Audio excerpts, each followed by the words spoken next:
Hey everyone, how's it going? Hope you all are doing well. I'm working right now to get the last couple articles pulled up. But nonetheless, hope you guys are all doing well. As you guys can see, I have returned. I'm here for one more day with y'all before we do get the hardware sent in to hopefully get fixed. But nonetheless, we got a little bit of a show for you guys. Talking, of course, we're gonna be continuing on with the government shutdown. I'm pulling up the memoirs or the diary of the government shutdown, so we'll get back into that. The last time that I covered this with you guys was day 9, I believe it was. So just coming into the new year. So we will. I'm going to catch us back up all the way from day 9. We'll get back up. A lot of great portions within this.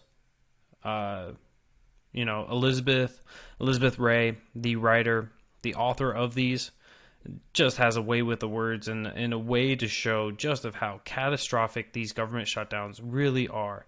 And so I would be remiss to not share this with you guys. But quite a bit of scrolling nonetheless. Hope you guys are all doing well. Hope you guys have been started off your year off right. I know it's 2019, and that can certainly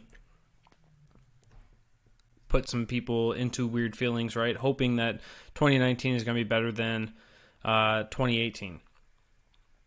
Because let's face it, right? 2018 was filled with nothing but hypocrisy, finger pointing, hatred, and a lot of xenophobia, racist, sexism, yada, yada, yada.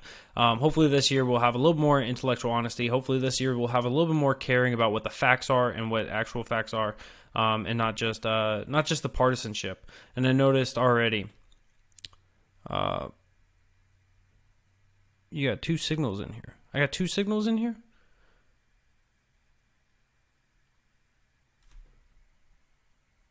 Sounds like you're starting to see the Nixon comparison. Negative, Ghost Rider.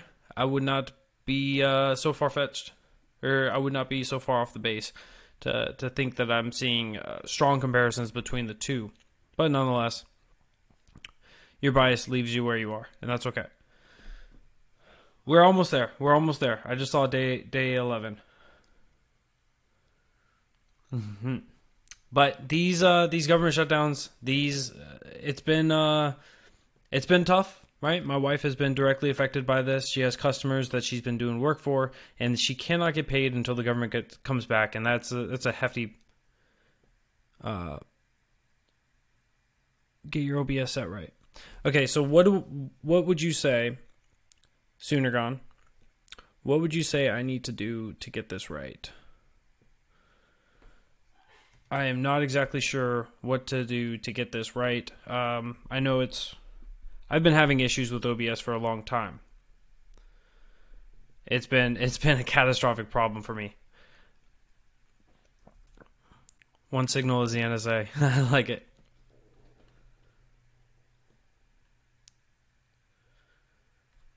I am so sorry for not having this prepped up for you guys. I hit the start stream and I was like, oh no, I really wanted to be able to share this with you guys, and I'm dedicated to that nonetheless, right? Because I don't think there's anyone really out there sharing this to the world.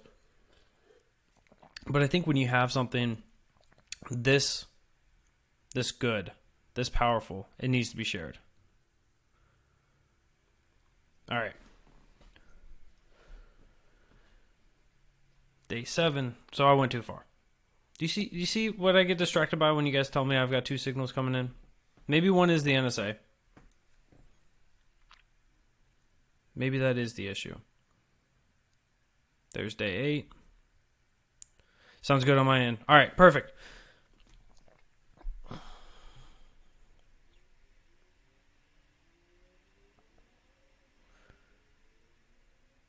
Day 9. There we go. Okay. So now the next one is going to be the big day that we get to get back and started. So if you guys remember from our adventures, she had a horse. She went down, and Wendy's commandeered her horse because the FDA wasn't in functioning anymore.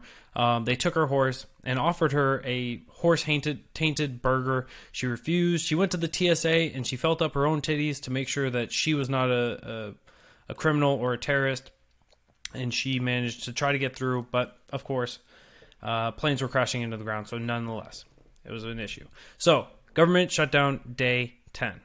The Gregorian calendar tells me it's the final day of the year of 2018. Tomorrow I shall begin the reset of time as we enter post-apocalyptic year 1 without a government. Ooh. You know, this only happened during Clinton's time, but nonetheless, right, this is the big one. This is the big year because Trump's in office. My travels bring me to an unknown forest where I encounter a tribe of Sentinelese people who, thanks to the lack of funding of Border Patrol and the wall, have snuck into the country en masse. I dodge the attacks of their primitive archery apparatuses and head for higher ground. I come upon a tent of survivors who are prepared to celebrate the holiday with fireworks. However, due to lack of regulations, everyone is blowing off their hands. They run around screaming as bloody hands and fingers decorate the night sky, signaling the arrival of year 1. My only resolution is survival.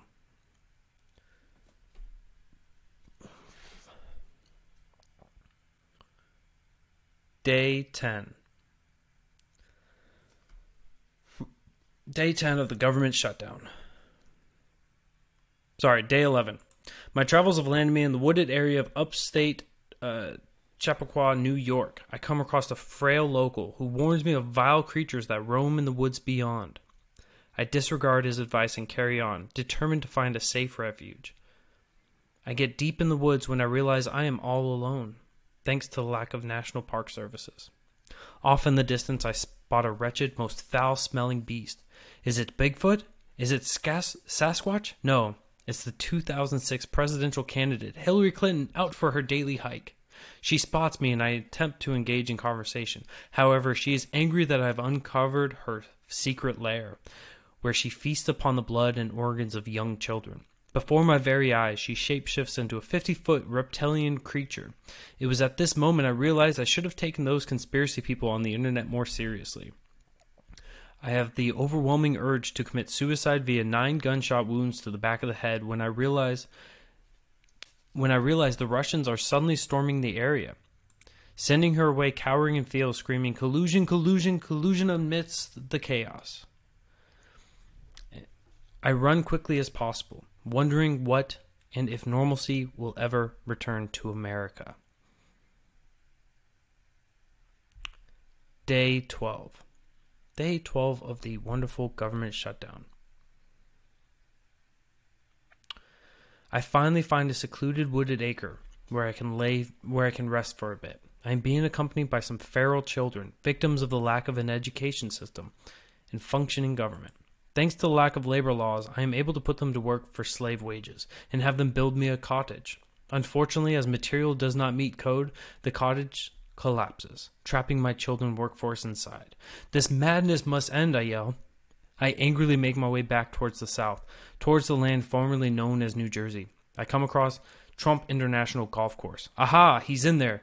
It is surrounded by a 15-foot wall, so I grab a 16-foot ladder and scale the enclosure. To be continued.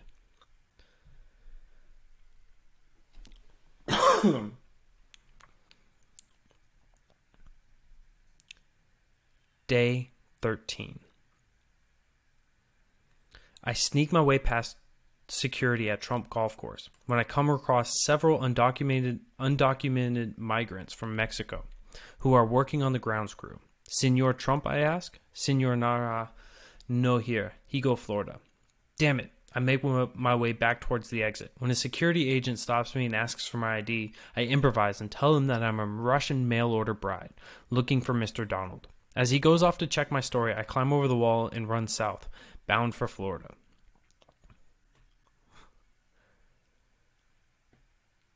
Day 14. She's got a lot of posts. I apologize for the scrolls in between.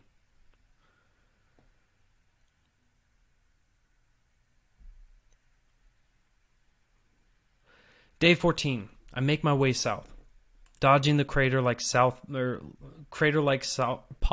potholes in the road. which are so deep the feral children have taken to using them as swimming pools. I walk in shock alongside the 77-car pileup that has occurred due to the lack of working traffic signs, bodies strewn everywhere, the result of a lack of emergency services. I come upon a group of flat earth devotees who are holding a rally proclaiming chemtrails and rays of weaponized 5G waves are to blame for the crisis. They tell me they've assembled from all over the globe, that end times are nigh, and to repent. I slowly walk away, and in the midst of their protest, I notice their bus is still running. I commandeer their vehicle, which is full of nothing but disabled seats, and speed off, driving alongside the decaying asphalt of former I-95, destined for Florida.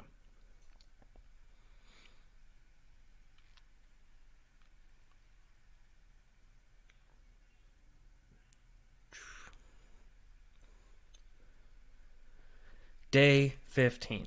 Sewage waste processing plants are beginning to back up.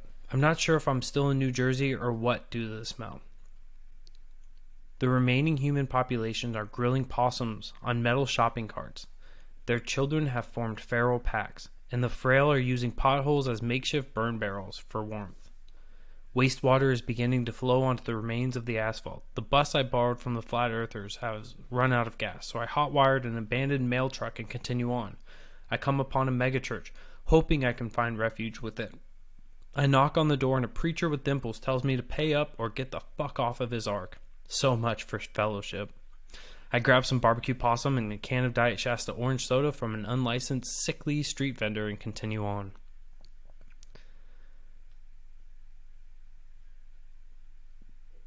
Day 16. Nope, never mind. Day 16 is tomorrow. So, there we are. We are caught up now with Elizabeth Ray's writings of the government shutdown. Big news, of course, right? Feral children out there, potholes big enough to turn into burn barrels, to turn into bathwater areas to bathe in. Just absolutely devastated because the federal government is unable to function. This is how important the federal government is to us, and it just shocks me. It shocks me that more people are not outraged over the fact that the federal government is not running. How dare we accept that the president has shut down? So sick of them libturds. How sick? Janine, if you're wondering, it was the diary writings of the government shutdown.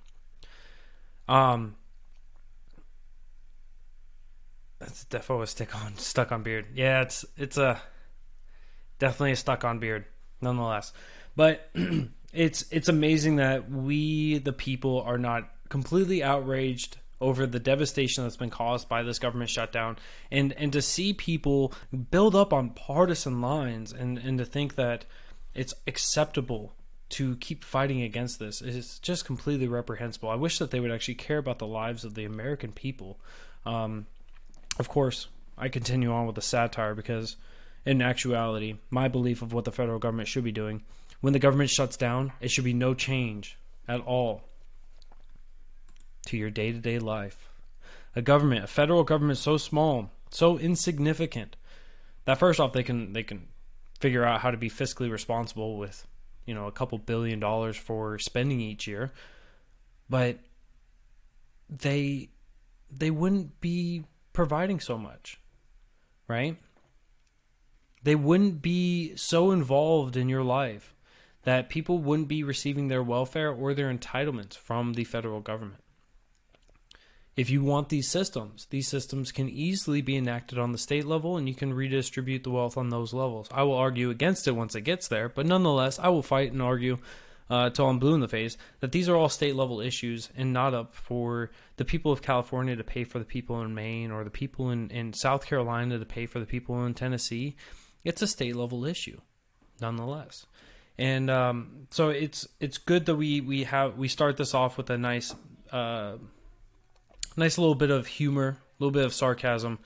But nonetheless, if you were to read her story and read some of the articles from the left-leaning news sources, they would be, the opinion pieces at least, they would be at least somewhat synonymous with the sheer destruction that is happening Obviously, the 800,000 federal workers that have been without pay, it sucks to work for a company that is so irresponsible, that is so so reliant upon living off of credit, and so just destructive in nature that your personal life is so heavily affected. So I feel bad for the federal workers. I understand the necessity and the desire for people to say we need the wall and we need to have the government shut down for it. I understand the desire there to ensure the protection of the sovereignty of the nation. And while I can agree that sovereignty is important, I don't know if it necessarily is the plans or the demands that are being made in order to have these be accepted or to be implemented. I think that's where we get into a bigger issue, because I want to get through some of the ideas that have been put out there and the way that they are being spoken about. They just reek of disgusting behavior. So one of the processes, and this came from President Trump himself, was that we would basically utilize eminent domain in order to collect the entire border. So right now the federal government has about a third of the border, of the southern border. They have control over about a third of it. So the remaining 2/3, they plan. But makes progress for your country, you honor your present POTUS. The remaining 2/3 is where they want to implement eminent domain. And what eminent domain is basically where the government says, this is the value of this land. And so we are going to pay you for the value of your land, and you don't really have a say in it. So it is literally the taking of property against the will of the people who own the property, whether they own their property for decades and it's been basically an heirloom passed from one generation to another generation, or if they purchased it in defense of, right? I think it's a grotesque it's a grotesque way that the government is able to have control over the people. You can argue that it should be done because it's in the nature of national security, but on the premise itself, I don't think that if you own your land and say you're not on the border, say you're in the middle of the country, say you're along the coastline, wherever you are, if the government came up and said, we're going to take this and we can justify it by saying national security, we can justify it by saying this, that, or the other, I think that they have either A, not exhausted enough ideas, or B, they are just merely telling you, we control you. We control these lands. We control everything. And therefore, you are incapable of owning things. Now, of course, with the way that these go through, like I said, is the government decides on how much the value of these lands are. And so they get to determine how much the price is. Could you imagine if we were to go into a corner store? You were to go into the corner store and you want to get a gallon of milk. And you go into the store and the business says, hey, I'll sell you this milk, but it's $5 a gallon. You're like, no. I don't value it at $5. I value it at $1. Here's $1. And you walk out with it, right? We would look at that and go, that's not right. That's not moral. That's not just, right? If you're going to have a transaction between two consenting people, right, there has to be an agreed upon price. If I don't want to buy this product, I don't buy the product. If I do want the product and it's I want to pay less than what you're willing to give it to me for, I can either A, pay you for what you offer or what you expect, or not buy it at all, right? This is why we need competition. So on these grounds, it's not a moral or a just argument for the government to say, well, we're going to take this and we're going to run with it. One of the fundamental issues that I've had with the border wall, and we've discussed this many a times, is that the border wall itself is not going to be affixed to these things. The border wall can be effective. I agree that there's effectiveness to it. But the problem is the long-term effectiveness. Because if the wall comes up, when a Democratic president comes in and is able to justify tearing down the wall comes down. We don't get a refund on the money that was put into that wall. So it would be money not spent in the way of fixing it. Like the money from the military funding, so you don't need to spend $50 million in Iraq each year. I agree. Let's stop spending money in Iraq. Let's stop having troops in Iraq. But so on those grounds, it's just not a good system, right? The wall is only as strong as the legislation behind it. So if President Trump says, "Hey, we're going to make this into a military installation. We're gonna invoke eminent domain, take over the land, take it from these people,"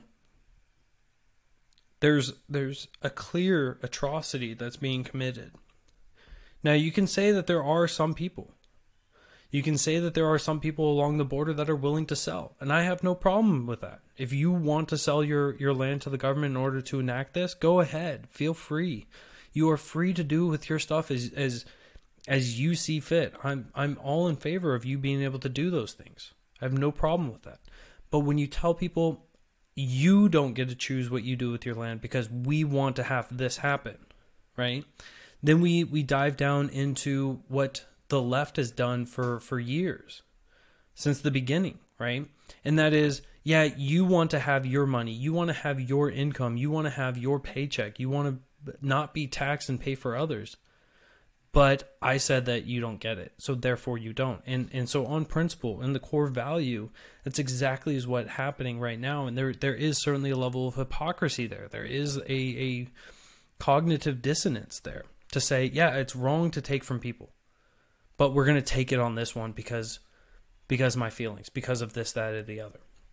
So if we're unable to pass laws, if we're unable to fix the legislation, if we're unable to fix the immigration policy, putting a Band-Aid on it, and that's effectively what this wall will be, because the Band-Aid only goes on and it only helps while it's there. But it won't solve the desire, the necessity for people to want to come into this country. It will only solve it while the wall is enacted. It will only solve it while the Band-Aid is on. Once the Band-Aid comes off, once the wall is torn down, and believe me, the wall will come down when the Democrats come into power again. It's inevitable that the Democrats will not come to power again, right? They will come into power again, and when they do, this wall will come down. It is a huge issue, and I think that people are too caught up. They're much too caught up in wanting Trump to be successful, and believe me, I want Trump to be successful. But we can't be short-sighted and just say a small political win now means a better future for tomorrow. Because Trump, as long as the 22nd Amendment is still in effect, Trump is still only limited to 2 terms. So when Trump comes out, there's an opportunity for a Democrat to come in. Even in 2020, there's an opportunity that Pocahontas, with her beer drinking ass, is going to be coming into office. There's an opportunity that some Democrat out there is going to be able to come into office in 2020. Whether we like it or not, right? Whether it's a good chance or not, the opportunity is still there. The opportunity is still there, and that is where these temporary solutions to a long-term issue come about. Now, people want to know, how do you stop illegal immigration? What is actually driving illegal immigration? What causes people to want to come to this country? And I think everyone here knows this. Everyone knows why America is viewed as such a great country. Because it's the only country that was created on the fundamental value of individual liberty. It was created on the idea that men are free, that men and women are free, that we have inherent rights. We have dude, you're a Democrat. I'm a Democrat now. That's cute. I rail against the Democrat Party a hell of a lot more than I will the Republican Party, but nonetheless, I will rail against them both. If that doesn't give you a hint as to who I am. But if I forgot, I lost where I was. I apologize. Oh, so what is it that drives people to want to come here? So there's the individual liberty. It's the booming economy. And if you want to attribute it to Trump, or if you want to attribute it to the tax cuts, if you want to attribute it to this, that, or the other, sure. That may have raised the stake or raised the desire for people to come here. But at the core system, at the core fundamental value that is here, is that people are able to come to this country and create a life of their own.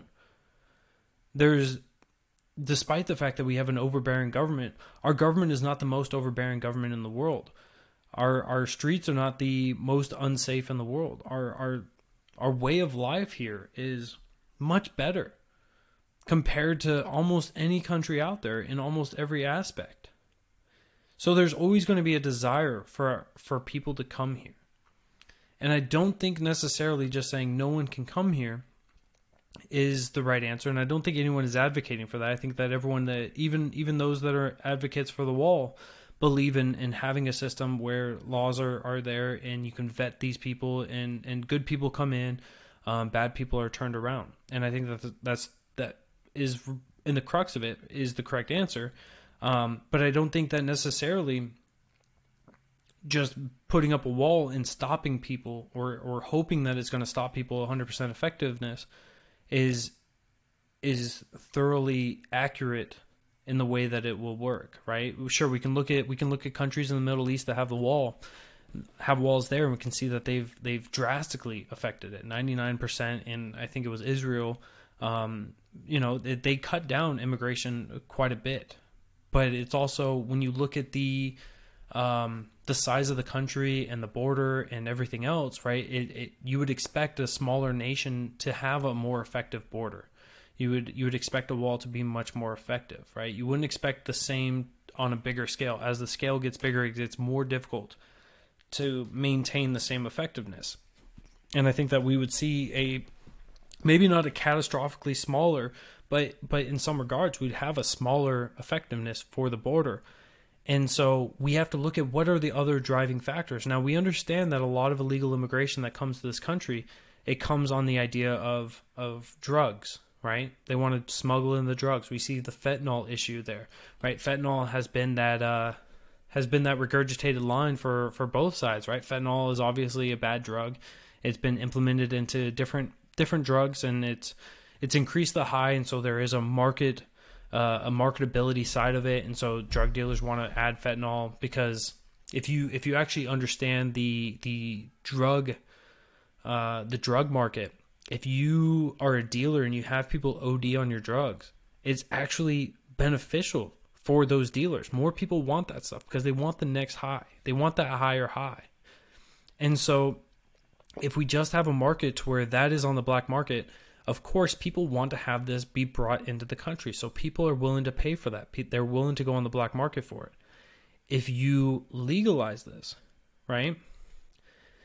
If you legalize the drugs, if we end the war on drugs, which we've been losing for years since it started, if we legalize the drugs and we make it to where companies are able to produce this, even if you regulate it and tax it, you will see these drugs drop off markedly. You will see the imports through the black market drop off markedly. So that's reducing one of the incentives for illegal immigration, right? Drug mules. People will bring in drugs into this country in order to get their golden ticket in, if you will. So that's one issue. Guns, armaments, right? These are being brought in because, you have gangs that are here in this country that want to fight these battles. They want to fight against others, and they want to have a superior firearm compared to what can be made here in the country. And so you have that drive. So how do you make that better? Well, you cut back and you actually adhere to the Second Amendment, right? You adhere to the Second Amendment. Guns shall not be infringed. Allow the people to have the same armaments that are also being utilized by the military in accordance with the tenor of what the Second Amendment was. You have that, and now you have less people desiring to mule in guns. So we've handled that. You have some immigrants that come into this country and they want to live off of the welfare of others. They want to live off of the what our society can provide through the social safety nets, right? Whether that is attempts to get onto SNAP, food stamps, whether it's to get out of Social Security, to get out of this system, that system, to get their health care paid for, whatever it is, right? These are all things that are provided at the federal level that really are against the tenor of the Constitution, right? It's against the general welfare clause of the Constitution. It's against that entire idea, and it should have been struck down when it was being proposed. But we have to get rid of a lot of these social safety nets. We have to get rid of the entitlements. We have to get rid of the welfare. If we get rid of those, right, that discourages people from coming here to be reliant upon others when they get to this country. We get rid of those three things: guns, drugs, and social safety nets being provided to anyone and everyone. You will see that the people that still want to come to this country just want to come to make their lives better. And if they're coming to make their lives better, then I don't think that necessarily you can have a strong argument as to why they shouldn't be here. As long as they are otherwise law-abiding, as long as they come here and they are coming to start up businesses, to work for businesses, to provide their services and goods, it's really difficult to say, yeah, but we can't allow them. Especially right now. Especially right now when unemployment is so low and jobs are being dumped into the market. We are having jobs coming out of the wazoo, right? It was projected like 150,000 jobs were supposed to come in last month, and it was over 300,000. Like it was. I think I'm getting the scale of those wrong, but nonetheless, right?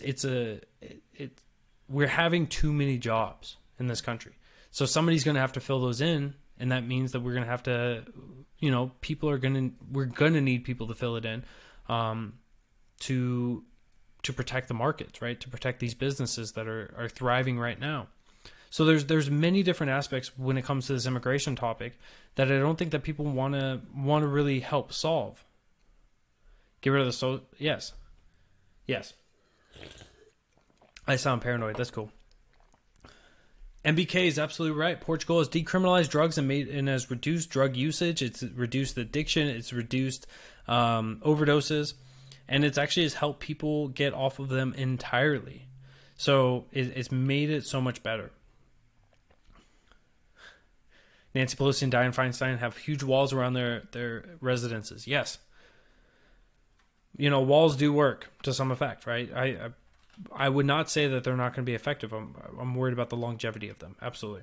And if they come into power, it will only be for years before they take the wall down. Exactly.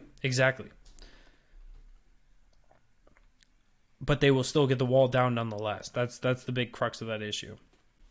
Welcome in, Aspen. I haven't seen you in forever. How are you doing? But yeah, so the immigration topic is a big one. Now I wanna take from that and then Nancy Pelosi, who back in 2013 was in support of the wall. When Obama was in, she was in support of it. But she's now is saying, because they had a meeting, right? President Trump, Nancy Pelosi, and a couple others had a meeting today. And she is basically saying now that President Trump would like to abolish Congress. And to quote her, she says, "The impression you get from the president is he would like to not only close the government, build a wall, but also abolish Congress so that the only voice that mattered was his own." Now, I want to break this down for you guys, right? Because there may be some inherent truth to this in some slight way, but nonetheless, it needs to be broken down for clarity's sake. So when she says that he would like to not only close down the government and build a wall, right? He wants the wall, and he's willing to close down the government for that. He's willing to say, look, one of my big campaign promises was the wall. I want to fight for the people that voted me in, because there were millions of people that voted for me just on the basis of a wall. And so he wants to reward those people in order to keep his approval numbers up. So he wants to keep the wall. He wants to get the wall built. So he's willing to shut down the government for it. But it's not that he's sitting there going, I want to shut down the government and I want to build the wall. He doesn't want both. right? This is why he's even said that he's willing to call it a national security crisis or a national security emergency in order to utilize the military. So it's not that he wants to shut down the government. He wants the government to function. He wants to get those positive optics out there. But he's willing to sacrifice that for the wall. And this is bolstered both sides. This is everything that has been happening in politics. This has been bolstering both sides. And when she says that he wants to abolish Congress so that only his voice matters, I think that there is some truth to this, right? Donald Trump, when he was elected for the people, from the people that voted for him, and he believes, because he is a populist, because he is trying to take what the people want and to express that. When you have people that say, I don't want to listen to him, or I don't want to go in his way, you're going against what he came into office for. This is one of the big problems that we've had with presidencies in the past, and that is, since it is just one singular person, right? Since it is just one singular person heading up the executive branch, there is a lot of ownership that they take from the words that they said on the campaign trail. And so they have a heavy desire in order to fulfill those. Now, as opposed to in Congress, where you have the 535 members, there's a lot of different voices. There's a lot of different views.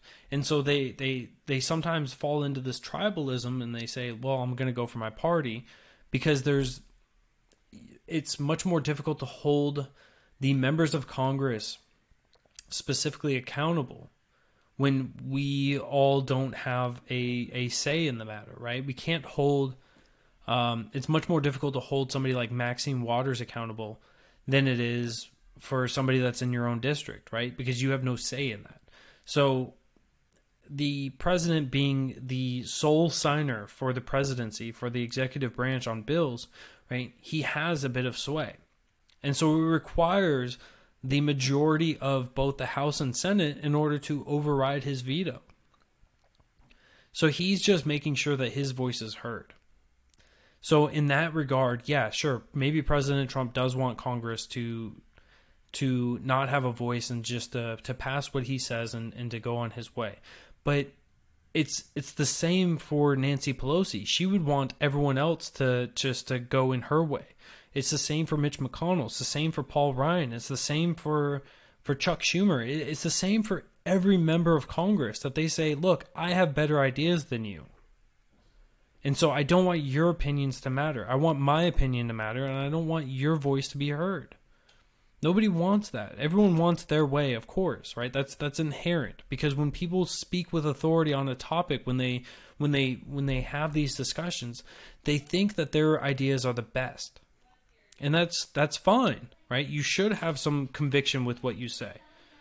But to act as if she is not the same on these grounds, right? That she doesn't want, or that she wants everyone else's voices, is just not true. And she even reflected that when she went in with the Department of Homeland Security, and she said, look, I don't accept your facts. Despite the fact that there were the facts of the Department of Homeland Security, despite the fact that it was about the immigration statistics, about the different people that have been collected at the border, the gang members, the people with violent histories, and everything else, she didn't want to listen to somebody else because the facts didn't help her narrative, and she was vocal about it. So I applaud her for being vocal and for standing up for what she believed in. But when you say something like, I don't believe your facts, you kind of put yourself in a horrible situation nonetheless. But once again, right, this is inherent with what she's saying. Nobody wants to hear somebody else's view. It's such a far-fetched idea that so many members of Congress, right, when many of these people are activists. And if you guys were listening to Boogie Bumper a week ago, it was about a week ago, he was talking about the difference between an advocate and an activist. And certainly a lot of the politicians in D.C., right, a lot of the members of Congress, they're all activists, which means that they don't want people who disagree with them to talk with them. They don't want that. What they want is what we want are advocates. You advocate for the right thing. You advocate for whatever it is that you are working with, and you accept the dissent and you work with them in order to make things better. But when we have things like this, when something comes contrary to your view and you become an activist, you become an ineffective member of Congress. So I just wish that there was a little bit more intellectual honesty there in DC, and I know that it's not getting any better as the new generation, as the 116th Congress comes into play. And that's the scary part.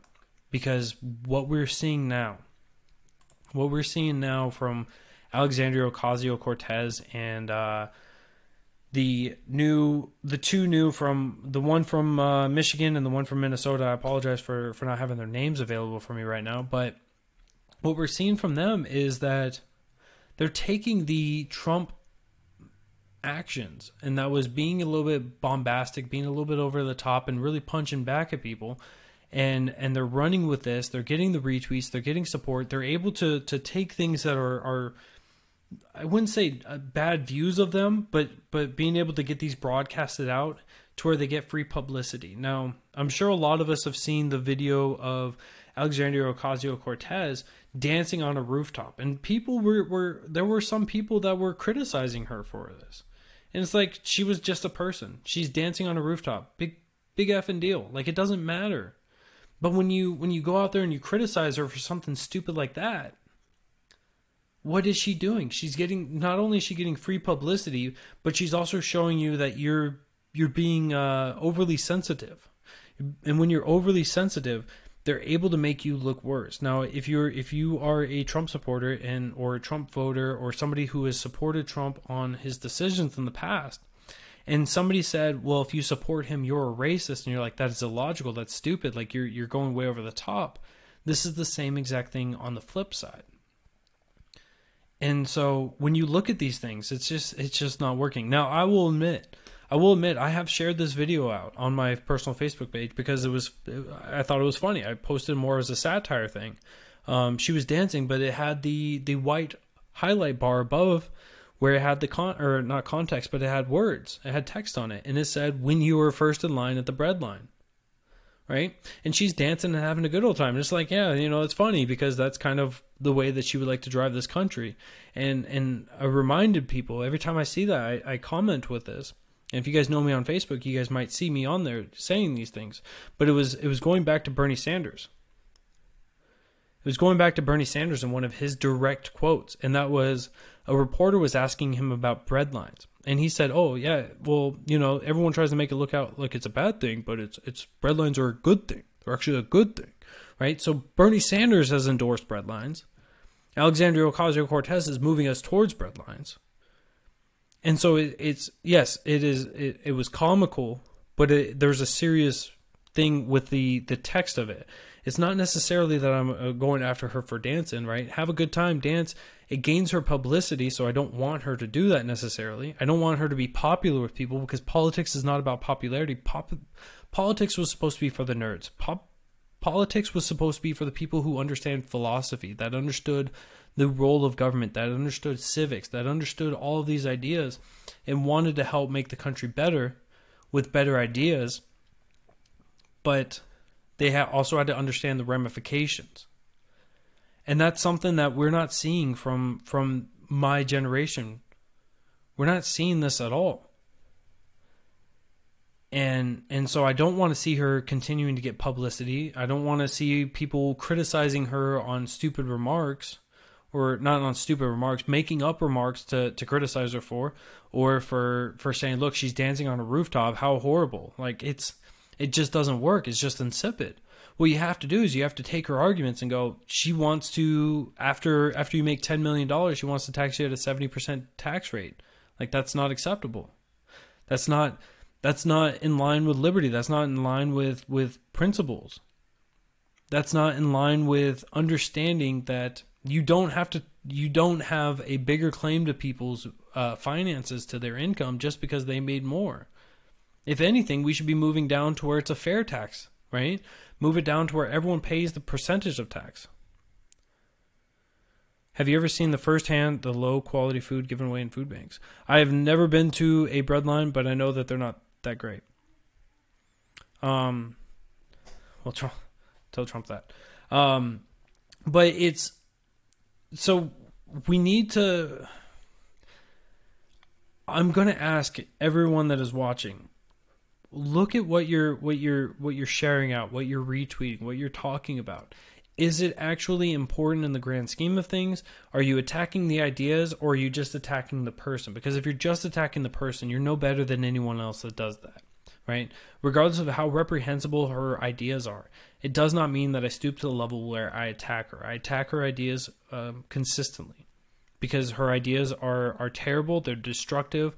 They have led to the bankruptcy of governments around the world, and has led to the destruction of the services and goods that have been provided by those governments to the people, which then made the people come from being, from a majority point of view, being reliant upon the government to no longer having that to be relied upon. And then it puts them all into a destructive spiral, right? And then it moves to where people are now eating, people are eating zoo animals in Venezuela. People were eating stray dogs and cats in Venezuela. And it's like, it's not because of somebody else's actions. It's because the government was providing so much to them, and then the government couldn't afford it. And then the government tried to fix it by inflating the value of their currency like 18,000%, and it still wasn't enough. They raised the wages, and that still wasn't enough. They tried everything, and they just failed. So I don't want that for America in the slightest. So I go after her ideas, and that's really what we should be working towards. Stop with the stupidity joke. Stop with saying, look, she has. I saw a picture with her and Imar Omar. I'm probably butchering her name, and I apologize for that. But the picture of them two, right? The woman that said that she's going to impeach that motherfucker about Trump. And people were sharing a picture, and it says, look, they have an IQ of 54 combined. And it's just like, yeah, you know what? They may be stupid, but that doesn't mean they have a low IQ, because they still got elected. They still got elected. And if you're just going to go after the voters of these people, right, you're just going to create a bigger divide. You're not going to actually provide an education for them. You're already cutting off the lines of communication. You're refusing to help people walk away from the idea that the government is infallible and will always be there, and everything else. Because at the end of the day, the government isn't. The government is $22 trillion in debt now. $22 trillion in debt. Right? This is during the time of a president that said, look, we're $20 trillion in debt. This is disgusting. We can't keep spending like this. We have to cut spending. And now we're at 22. So there needs to be some level of responsibility there. Government obviously needs to stop spending more than it's receiving in, and that seems like a far-fetched idea right now. But the government's eventually going to collapse. And if you want to reduce the impact of when it collapses, you can't advocate for a bigger government. The more that people are relying upon the government, when it collapses, the worse off it will be. That's why you don't want a big government. That's why you want a limited government. That's why our government was created on limited principles. Was not only so that people were free, but also so that they would have less impact when they fail to do things. Because guess what? The government is the only corporation. They're the only entity in this nation that is guaranteed. It is the only entity. So when they fail, everything that they're involved with, everything that they're providing, fails right along with it. And when you have a system that is created by man, it inherently will fail one day. It will fail at some point. And so you don't want it to be all impactful. Too much talk like a woman. What? But we have to fight against it. We have to fight against this notion. And you see so many advocates for a giant federal government that say, well, I want the social safety nets. I want Social Security. I want welfare. I want Medicare. I want Medicaid. I want Medicare for all. I want universal basic income. I want this, that, and the other. And it's like, and what happens when they fail? Now you have an entire population that is reliant upon it, and they're shit out of luck. So for me, I would rather have people be responsible for themselves. Am I such a bad person for that? Because if you're incapable of being responsible for yourself, that doesn't mean I don't want there to be philanthropists. That doesn't mean I don't want donation sites or charities. I want people to be able to take care of each other and to take care of themselves, but that doesn't mean that I want it through force. And that is exactly what the government is. It is become a charity and a donation center that is only built up on force. And so I think that everyone should reflect on that and be concerned about that as the debt continues to grow. Because eventually it becomes too encumbersome, right? When we're collecting $3.5 trillion a year, as we near that 10 years worth of debt, which is at about 36 trillion, there's no way to afford that. And to bring this back to Alexandria Ocasio-Cortez, right? She wants to implement $40 trillion over 10 years. She wants to implement $40 trillion over 10 years of spending, of more spending from the federal government. So in 1 year, if she raises the $10 million mark, right? Like she was saying, that 70%, that's only about $2 trillion that would be collected. So we're still short $38 trillion over that 10 years. So it's $2 trillion over the 10 years. So she's short $38 trillion. That means it either has to come out of our money, and we better hope that the government is able to stay on top of the growth, on top of the research and development, on top of everything, and be able to provide us services and goods at a low price, not skyrocket the prices like what they've done with, effectively have done when it comes to college tuition, where it's increased 100 or 1,500% since 98 or 96. Hopefully they're not going to do that, and then be able to provide us these things. But when they fail, that there goes our entire market. There goes everything.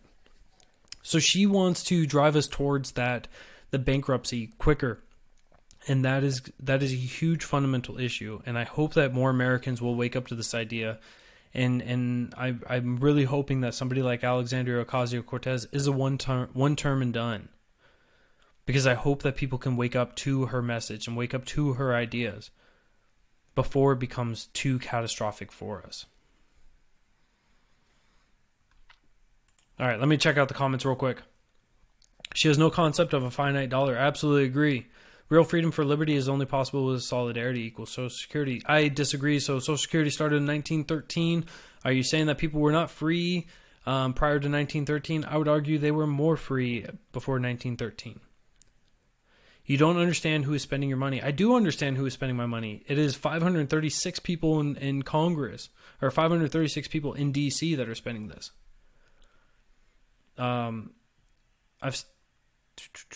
Broke, she can go back to dancing for a living. It's not Cortez. No, but Cortez is one person that's advocating for it, and as she gains publicity, as she gains popularity, more people will wake up to her ideas and push towards that. Jason, why are you personally care about Ocasio-Cortez? So the reason why I care about Alexandria Ocasio-Cortez is because she is espousing nonsensical views. She's espousing to grow the government, which is going to limit the ability for people to be free, for people to keep their own property, right? I'm a big advocate of private property, and that includes what you made through consensual trade or for services or goods or for bartering and everything else. And so when she openly advocates against all of my values, I think it's important that I talk about these things. I hope that she doesn't get reelected, but she may be, right? And it's so when she is the loudest, right? The old saying, the squeaky wheel gets the oil, or a squeaky wheel gets the grease. She is the squeaky wheel right now, and she's getting a lot of attention. And I certainly need, if I'm going to bring her up, it's going to be about the policies that she talks about and why they're discussing and why they're not working. That's biased and stupid. No, it's not biased or stupid. It is clear, right? There's a justification and a reason why she's being brought up as compared to somebody who's if we want to talk about like impeaching people, right? I wouldn't talk about Nancy Pelosi and being like, oh yeah, look at the Democrats and trying to impeach Trump, because Nancy Pelosi is the one that's actually saying, look, let's wait until Robert Mueller finishes his investigation, and then if it's clear, if we have bipartisan support, then we'll impeach him. But we're not going to go out there and shoot our load too quick, because I would rather be objective on it. Yes, Cortez is practicing persuasion, and she's getting better every day. She is, and the publicity that she's been getting for nonsensical bullshit has been helping it. What about your values infringing upon the values of others? So my values are not infringing upon the values of others. So my values are that the fact that personal responsibility. You cannot say by saying that somebody gets to keep the fruits of their labor is somehow infringing upon somebody else, because what you're arguing then is that other people have an inherent right to what others make, and that's just not true. That's a large fallacy there in itself. The road you drove home was acquired by eminent domain. So you want to talk about like something like that, right? Where federal government has enumerated powers in order to structure roads for like interstate and whatnot. And yes, certainly they're there. There was a large amount of issues that were there in the beginning, but we've come and gone on that, right? To say no more, to argue against it, is not to okay it of the past, or to say, look, we can't give this stuff back to people, right? You're a libertarian. I am a libertarian. Absolutely. I'm a minarchist libertarian. So it's on those grounds. Do we need to spend $700 billion per year on military? I don't think we need to spend that much, right? I'm against a lot of the foreign policy that we've been going through. How dare I expect somebody to be responsible for their own actions? I don't think that we need to be involved with all the conflicts that we're involved with. I think that certainly we need to stop being involved with Saudi Arabia while they're performing a genocide there in Yemen. I disagree with the notion that we stay there in Iraq and when we want a nation build. I agree with the president on taking out the troops from Syria. I've been very vocal about that one. I'm against that. I'm against the notion, I'm in favor of him trying to pull back some troops from Afghanistan. I want to see more of them come back. Jason, do you finally agree with me that Kavanaugh is much worse than Gorsuch? I've never disagreed with you on that premise. Rich, I don't think that we've ever actually gone over comparing the two of them. But I think that Kavanaugh is definitely better on the Second Amendment than Gorsuch is. But other than that, I think that Kavanaugh has been his precedent when it comes to the Fourth Amendment, when it comes to enabling Obamacare, when it came to the Patriot Act, right? It was his views were obviously disgusting, reprehensible, and they're certainly wrong. That was an awful idea. So, Rich, are you admitting that now you're pro-war? Is that what you're saying now? It's interesting. It's interesting. Right now there's 80,000 people not getting paid. That's only the people working for the federal government. It's amazing that that people want to say, look, there's people being affected by the federal government. And I already covered this earlier, but nonetheless, we'll go through this. Certainly, right? It sucks that people are being affected by this. It sucks that people are going to see counselors for help and everything else. Certainly that aspect of it. But we have to understand that how many times the government's been shut down in the past 30 years, it's become a trend and it's become part of the norm. So when you start working for the federal government, you can't just go, I'm going to expect that this giant overbearing government that is ruled by force, that is at the whim of 536 people, that they're always going to be working in my best interest and ensuring that I have a paycheck day in and day out. You have to understand the group that you work for, right? If you worked for a private business and the business was kind of shaky once or twice a year and they were spending way more than what they were collecting in, right? You would probably look at that and go, this might not be the job for me to stay here and to provide for myself or my family, and you would look otherwise. And I don't think that just because you work for the federal government, an entity that relies upon force to survive, is necessarily the best way. 30K having to work without pay, essential jobs. Yeah, it's funny. It's amazing that the federal government has non-essential employees. I think that that's really interesting. Um, the shutdown is affecting financial aid for college students. Yes, I disagree with the notion that the government should be involved with financial aid for students. Right, I've been against that. I've been against the Department of Education. I've been against all those things. These are things that are not enumerated in the Constitution, so they're not something that the federal government should be involved with. And my wife is also being affected. We have about $1,600 sitting in limbo right now, waiting for us to get paid on. Right, that's more than a month's worth of rent for us. So it's a big deal for us, and so I understand like the tragedy that is that the government shut down, and I argue, and I hope you would argue with me in the future, that this should be, the government shouldn't be so big and overbearing that it can affect so many thousands of people's lives so drastically just because they're incapable of doing their job. Edward Snowden, hero or criminal? So Edward Snowden really did a service for the people. I think that when the government says that he's a criminal, that he's somebody that's wrong, right, is because he brought transparency about the truth of what was happening with the NSA. And so certainly that's something that the American people should know, because we all do have the right to privacy. We all have that beautiful Fourth Amendment, and so that's the right way. The right to control the upbringing of your child isn't enumerated either. So would you agree, Rich, that would be under the terms of the Ninth Amendment, right? But SCOTUS found it to be right. Yeah. And we should be able to control that, right? So that's actually is a natural right. And so when you want to talk about rights versus the authority of government, so there's the two different topics there, right? The right of the people. The Constitution, with the Bill of Rights specifically, and the way that it was enacted, the only reason why the Bill of Rights was enacted, and it was enacted after the Constitution was passed, was because people said, you have to protect the people. You have to actually have this enumerated in there to protect the people for the rights of the people. It's not that the Constitution created the rights. It's not that they created these rights, but the Constitution was just created to protect these rights. The rights that are quote unquote natural rights or negative rights for the most part. I think that there's a couple positive rights that are afforded to people via the Constitution, such as the right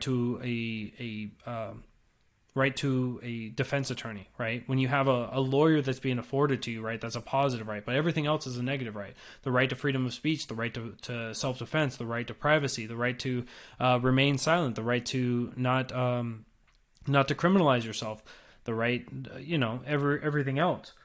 And so it was there to protect people. So I think that when we talk about what the role of government is, that is something, especially the federal government, which was enacted by the Constitution, we could talk about if it's not enumerated, it's not something that they can do, versus saying that they can't infringe upon people because that's also not enumerated. You don't get to infringe upon people, but you also don't get to steal from, or you shouldn't be able to steal from people. This is one of the arguments against the 16th Amendment, that you don't just have an ownership of them.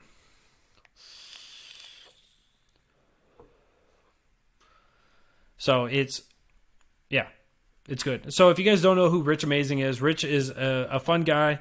I don't know if I want to call you left or a liberal, but he's certainly a guy that I've enjoyed our behind the scenes topics. Talk a lot about the Constitution and different laws and everything else.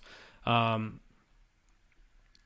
litmus test for what is determining a right. Here is what a right is in my view. So a negative right specifically, because negative rights are all encompassing. A negative right is the ability to let me break this down with ownership, right? So property rights are inherent, right? What you create, what you own is yours, and you get to do with as you see fit. It takes the action of another to infringe upon the way that I decide to do things. If it takes the action of another, then it's infringing upon my right to make the decisions that I want to do. And so, yeah, absolutely, man. I appreciate it even when people disagree with me, right? I appreciate when people have great discussions with me. So when you own something and you own your body, so that means that people don't get to tell you what to do with your body. You own your body, and so therefore anything that your body produces, you can have a contract for those. So if you want to go and work for a company, you say, hey, look, I'm willing to give you this service. I'm willing to do this job for you. And so whatever you produce from that transaction is yours. So that would be the money that comes from it, but not necessarily the products that you create. So for me, I work in manufacturing. So everything that I manufacture, I have no ownership of. But what I do have ownership of is the payment that I received from them. When I own my body, I want to be able to protect my body. So that means I have the right to be able to defend myself. It's not a privilege. If you're talking about what I'm talking about, these are rights. Privilege is a privilege is more of being allowed to do something. So that would mean that somebody else has authority over it. So if I own my land, I can walk around my land all that I want to, right? Because it's mine. It's my right to do what I want on my land. But if you have property right next to me and you say, you can walk on my land, I'm now practicing a privilege. You have afforded me the privilege to walk on that land. So I have the right to freedom of travel, but I don't have the right to override your ownership. If you support illegal immigration, you don't support the black community. I don't know if anyone's talking about supporting illegal immigration here. What about the right to enjoy the fruit of your labor? Build a house and rent it. Is it yours? Yes, right? If you build a house, you own that house. If you buy the land, you own that land in an ideal world, right? And so, slime, we covered that a little bit earlier. It's disgusting. Fair tax, if any tax. So if you build a house, you own that house. If you want to rent that house out to somebody else, it is within your rights to give them the privilege of seeking shelter within your house, and they have to have that. They have to have that. You can make a contract, and you get payment for those privileges that you've afforded them. Driving is a privilege. I would disagree. I would disagree on the idea that driving is a privilege, right? Driving on public roads, sure, right? Driving on somebody else's roads would be considered a privilege. But if I make a road on my own land and I drive my own car on that road, can you really tell me that that's a privilege? No, that's a right. So it's just, there's a lot more nuance than just saying something is a privilege. Ocasio is a naive liberal who thinks Islam is so great but is against everything she believes. I disagree with Ocasio-Cortez on most things.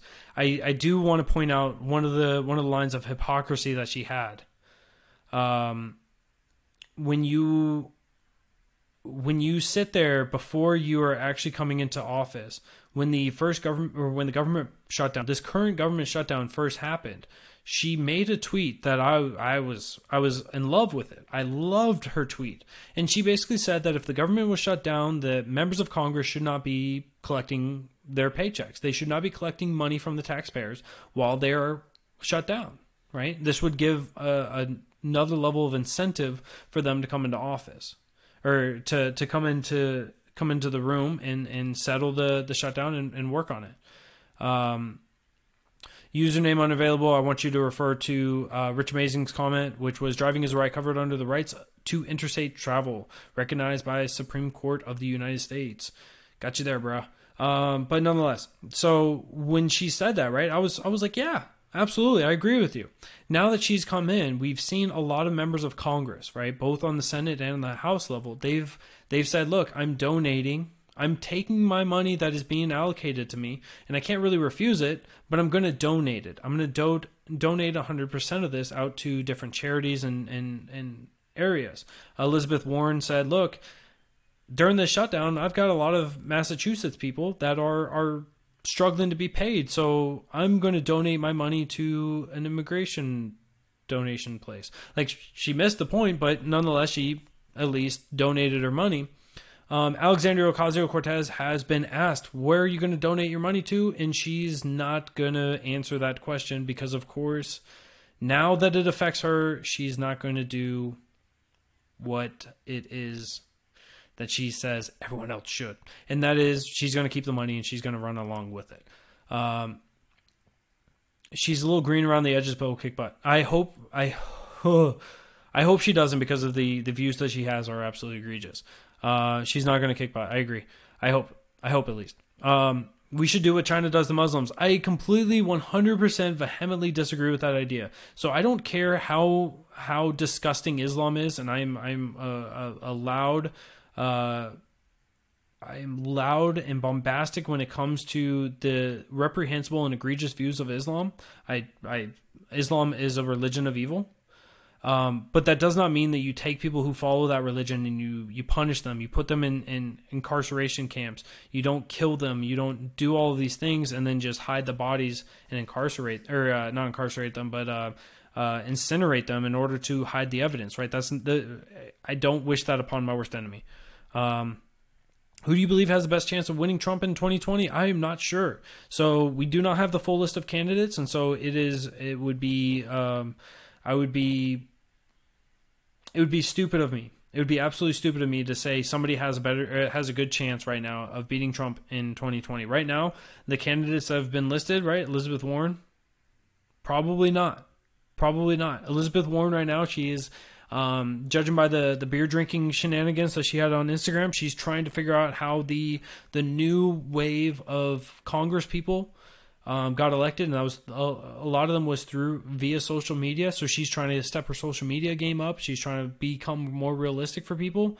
I'm not in favor of Beto or Kamala, but she's trying to step her game up in order to reach out to more people. And I think that it's going to come off really fake, and it's not going to bode well for her. Nobody said that, but we are bowing to Sharia. I disagree with the idea that we're bowing to Sharia law. I think that we are in some ways bowing to the tolerance of allowing Muslims to come into this country, and I think that that's the right answer. But at the same time, we can say, look, you can practice your religion, but that doesn't mean that you get to enact laws that cover over what the Constitution says or over what the state laws are. It's not acceptable. I can't stand the far leftist. You said that, but then you just said I like Kamala Harris. I'm a little confused on that. Kamala Harris would be easily construed as a far lefty. While she may not be super far lefty when it comes to every economic policy, she is definitely far left on the idea that she's against Catholic people, right? So recently we covered a story on her being opposed to what was it? It was a Trump judge, because he was Catholic, that he would be so staunchly anti-abortion, and he would be just a radical, and he was against same-sex marriage, and so he was, by his religion, it would be bad. What do I think about Lindsey Graham? I feel like he wants to trick Trump. I don't really care what he wants to do. Lindsey Graham is a disgusting piece of human garbage. Sorry, that may have been a little bit too far. Lindsey Graham is somebody that I've been loudly against for a long time, and he is my senator. He is one of my senators.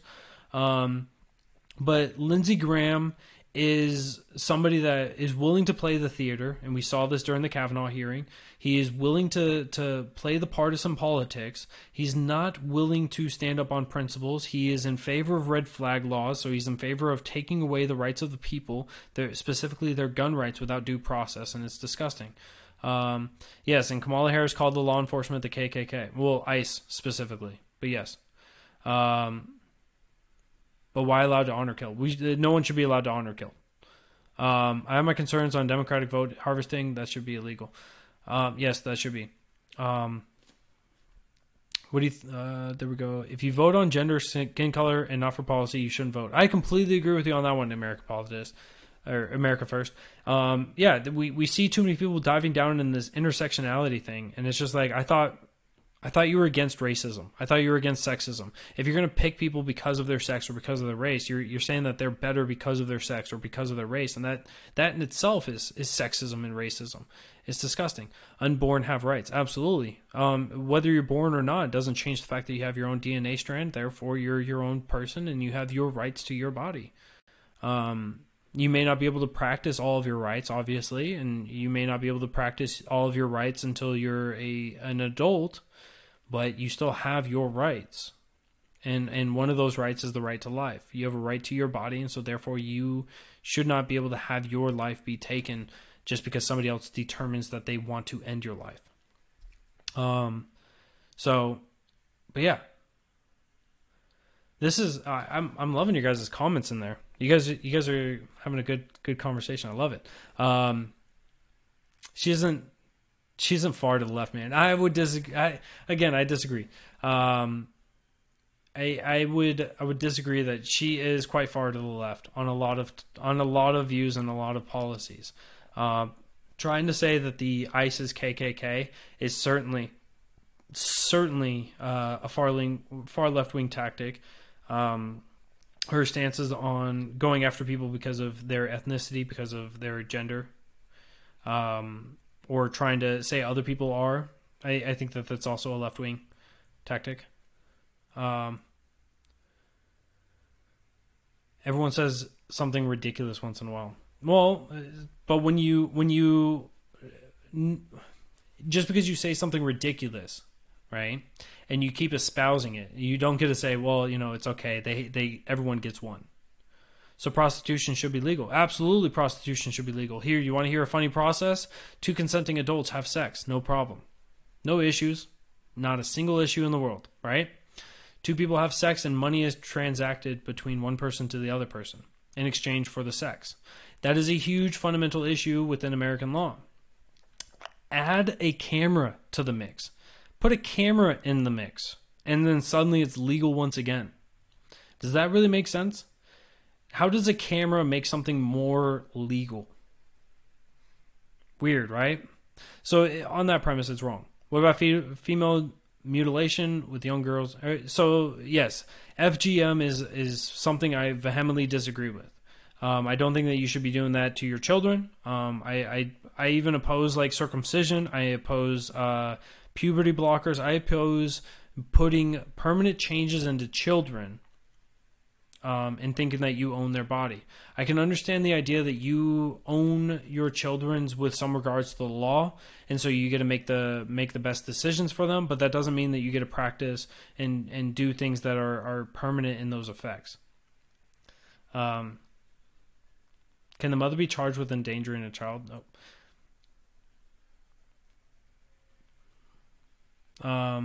ICE are extremely educated and well-trained people who know human rights. Yeah, they have to be, basically. They have to be pretty well read up on how everything works there. If a mom who took drugs while pregnant, then once birth happens, it requires that the baby. Can the mother be charged with endangering a child? I think that would be an interesting point of view, and I think that certainly you should be looking at that, right? So if a mother willingly and knowingly was doing something that would hurt the child, it should be looked at as endangerment.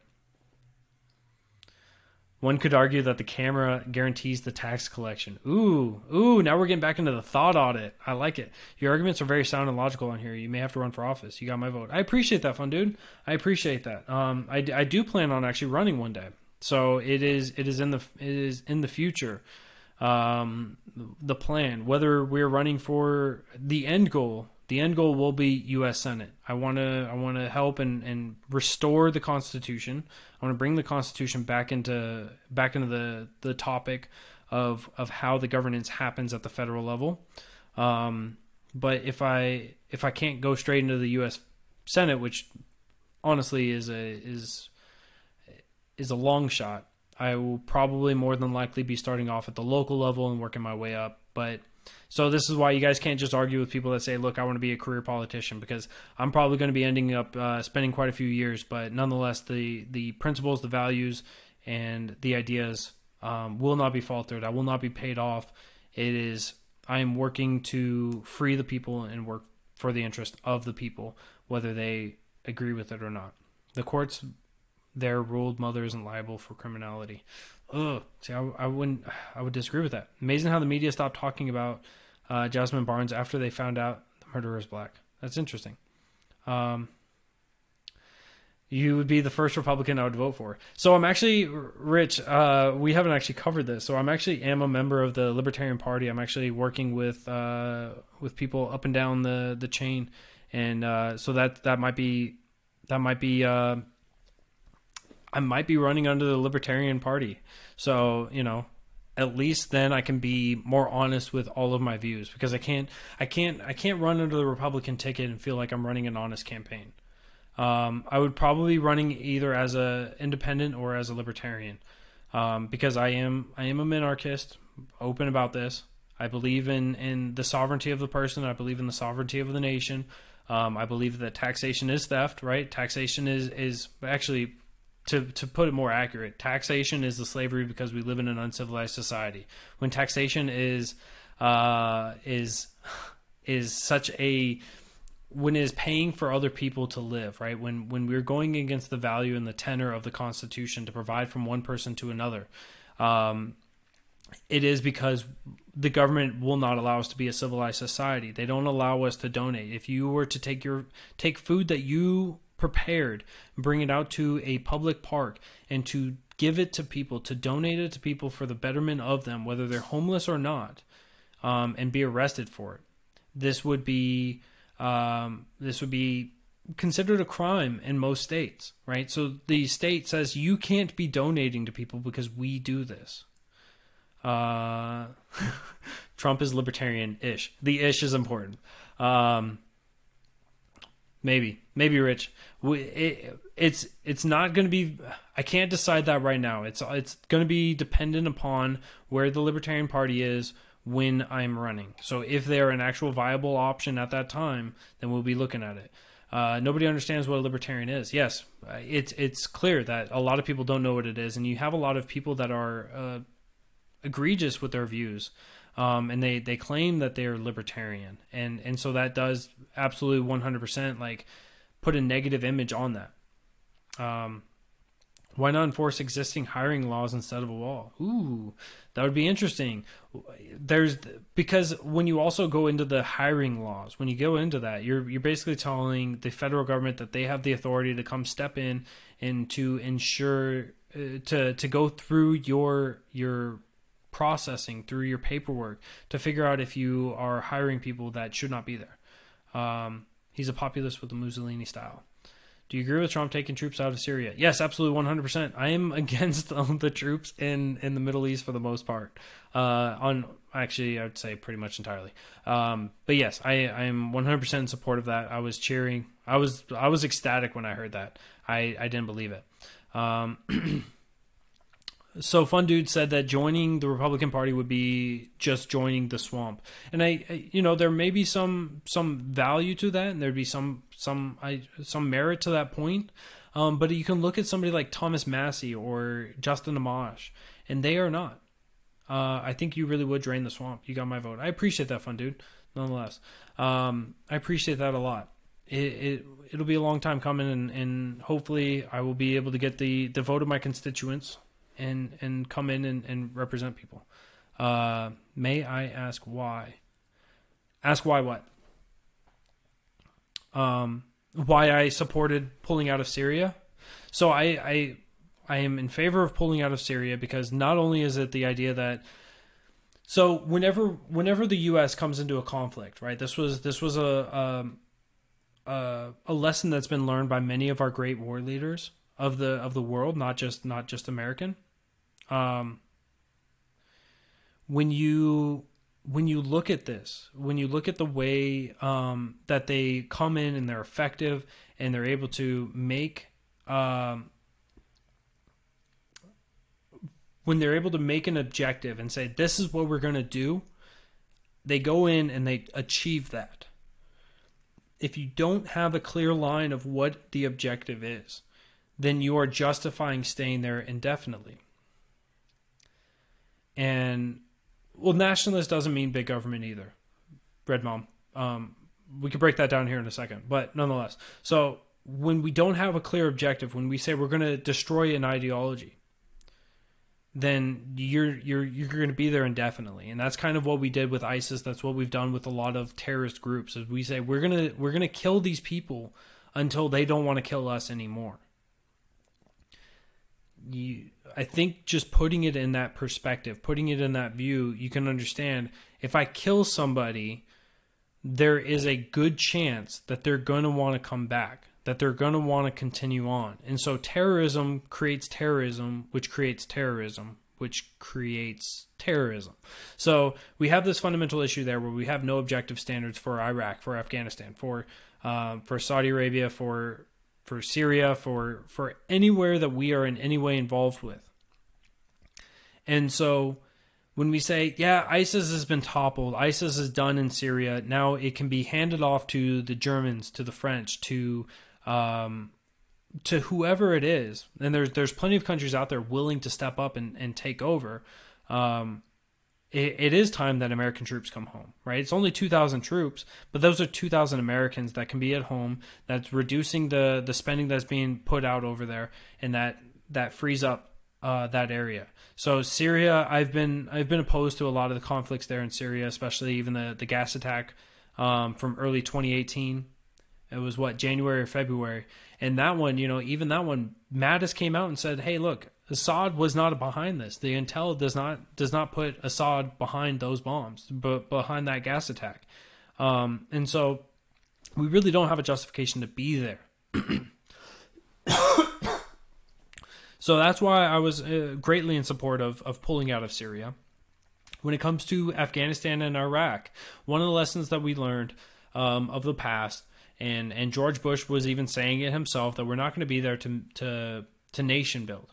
We're not going to be there just to build up a nation, right? Topple down a wall, topple down a school, rebuild the wall, rebuild the school, and then keep on fighting. So we're there doing that. We are there doing that. We're building them hospitals. We're building them schools. We're building them administrative buildings. We're trying to invoke democracy to a group of people that maybe are not aligned with that idea. So we're trying to influence them to be like us. And you can bring a horse to water, but you can't force the horse to drink. And we're trying to do that with Iraq and Afghanistan. And certainly we may be fighting rebel groups. We may be fighting groups that want to kill us. But that's not ending the desire for them to do this. And I know a lot of people want to say, well, what about this group? Well, there's Rich saying it, right? What about Russia? Russia is smiling. They're excited about that. We can't just say, look, we have to get involved with everything and be there for all of this. I understand like the gas pipeline that Russia wants to implement to be able to run down and bring it up to Europe and all that other stuff. But at one point we have to say we can't stop playing proxy wars everywhere around the world, and just to be able to fight against nations that we have been somewhat amicable with since the Cold War. So it's interesting. Russia is our enemy. They truly are.